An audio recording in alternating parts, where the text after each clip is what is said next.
6 फरवरी 2018 को जब 2 रॉकेट एक साथ आसमान से धरती पर वर्टिकली उतरे तो पूरी दुनिया के लिए यह एक ऐतिहासिक क्षण था। लेकिन इन रॉकेट्स को बनाने वाली कंपनी स्पेसएक्स के सीईओ इलॉन मस्क के लिए यह बस एक मंगलवार था।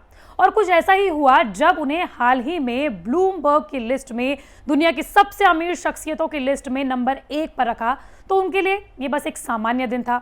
वो किसी और विषयों पर ट्वीट कर रहे थे। कौन है ये इलॉन मस्क जो अपनी इतनी बड़ी उपलब्धि पर भी ज्यादा खुश होते हुए नजर नहीं आ रहे हैं? दरअसल इलॉन मस्क का सपना है कि 2024 तक वो मंगल ग्रह पर इंसानी बस्ती बनाएं। उनका ये भी सपना है कि धरती पर चलने वाली हर ट्रांसपोर्टेशन की चीज इलेक्ट्रिक होनी चाहिए, और उन्होंने कहीं ना कहीं कुछ हद तक इस सपने को साकार भी किया है। आज हम आपको बताने वाले हैं इस वीडियो में इलॉन मस्क के बारे में। नमस्कार, मैं हूं आपके साथ श्रेया बहुगुणा और आप देख रहे हैं न्यूज तक। नवंबर 2020 के आसपास में इलॉन मस्क ने यह बताया था कि उनकी टेस्ला की मॉडल 3 जब लॉन्च हुई थी उससे 1 महीने पहले हालात ये बन चुके थे कि वो दिवालिया होने वाले थे। लेकिन फिर ऐसा क्या हो गया कि इलॉन मस्क दिवालिया होते होते दुनिया के सबसे अमीर शख्स बन गए? दरअसल 2020 कोरोना काल सब लोगों के लिए आफत लेकर आया। इलॉन मस्क को छोड़कर कई लोगों की जहां बिजनेस ठप हो गए, नौकरियां चली गई, कई लोगों की मौत हो गई, तो वहीं इलॉन मस्क की संपत्ति में 5 गुना इजाफा हुआ। जी हां, 2020 के शुरुआती दौर में इलॉन मस्क की संपत्ति थी तकरीबन $27 बिलियन, लेकिन अब उनकी संपत्ति $150 बिलियन से भी ज्यादा हो गई है। और यही वजह है कि उन्होंने अपनी संपत्ति के मामले में अमेज़न के संस्थापक जेफ बेजोस को भी पीछे छोड़ दिया है। लेकिन इलॉन मस्क कहां से आए हैं, कौन है, इसके बारे में भी थोड़ी बात कर लेते हैं। Iron man Robert Downey junior की इंस्पिरेशन इलॉन मस्क का जन्म साउथ अफ्रीका में हुआ। इलॉन मस्क की मां कैनेडियन मूल की हैं और उनके पिता साउथ अफ्रीकन मूल के हैं। साथ ही आपको ये बता दें कि 28 जून 1971 में इलॉन मस्क पैदा हुए थे। उन्होंने ज़्यादातर अपना बचपन साउथ अफ्रीका में ही बिताया है। उनके पिता इंजीनियर थे और उनकी मां मॉडल थी। वो बचपन से ही प्रतिभावान थे और उनकी प्रतिभा का अंदाज़ा आप इस बात से लगा सकते हैं कि जब वो 9 साल के थे तो उन्होंने अपनी घर की तमाम किताबों को पढ़ लिया था। यही नहीं, ब्रिटानिका इंसाइक्लोपीडिया जो बड़े बड़े कई समय तक पूरा नहीं कर पाते पढ़ के, उन्होंने बचपन में ही पढ़ ली थी। इलॉन मस्क जब सिर्फ 12 साल के थे तो उन्होंने ब्लास्टर नाम का वीडियो गेम बनाया था, जो आपको आज भी कंप्यूटर में खोजने पर मिल जाएगा, जो उन्होंने $500 में बेच भी दिया था। इसके बाद वो पढ़ाई करने के लिए अमेरिका आ गए। हालांकि उन्होंने पीएचडी में एडमिशन तो लिया, लेकिन उन्होंने अपनी पढ़ाई बीच में ही छोड़ दी। इसके बाद उन्होंने 1999 में न्यूज़पेपर के लिए एक एप्लीकेशन बनाई।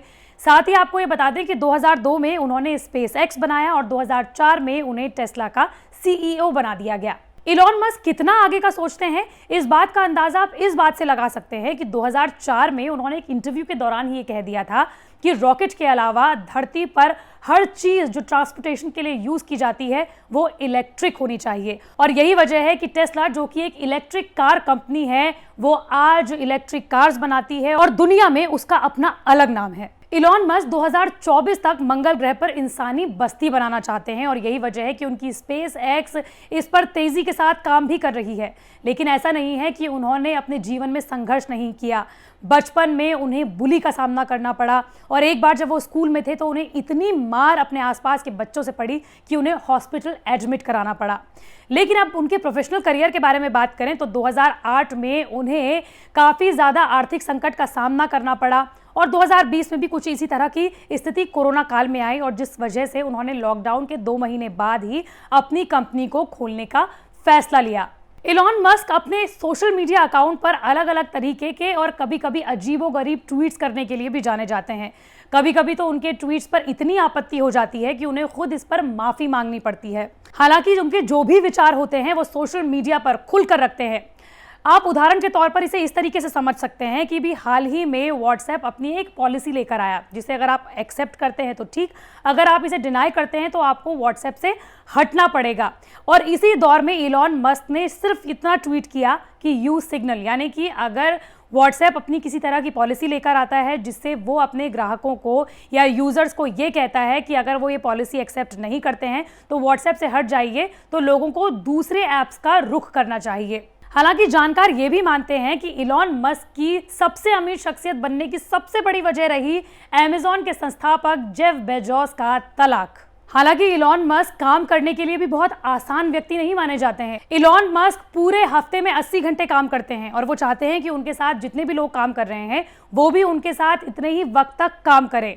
उनके बारे में ये भी कहा जाता है कि जब वो गुस्सा होते हैं तो वो अपने एम्प्लॉयज़ पर बहुत चिल्लाते हैं। हालांकि उन्हें इस पर कई आलोचनाओं का सामना भी करना पड़ा, लेकिन इलॉन मस्क आज पूरी दुनिया भर में सेलिब्रेट किए जा रहे हैं, उनके बारे में बात की जा रही है क्योंकि उन्होंने एक नया कीर्तिमान स्थापित किया है। 2017 से जो अमेज़न के संस्थापक जेफ बेजोस दुनिया की सबसे अमीर शख्सियतों में नंबर 1 पर थे, उन्हें पछाड़कर इलॉन मस्क नंबर 1 पर आ गए हैं। मंडे टू फ्राइडे में इस तरह की वीडियो आप तक लाती रहूंगी। अगर आप भी किसी टॉपिक के बारे में जानना चाहते हैं तो कमेंट बॉक्स पर जरूर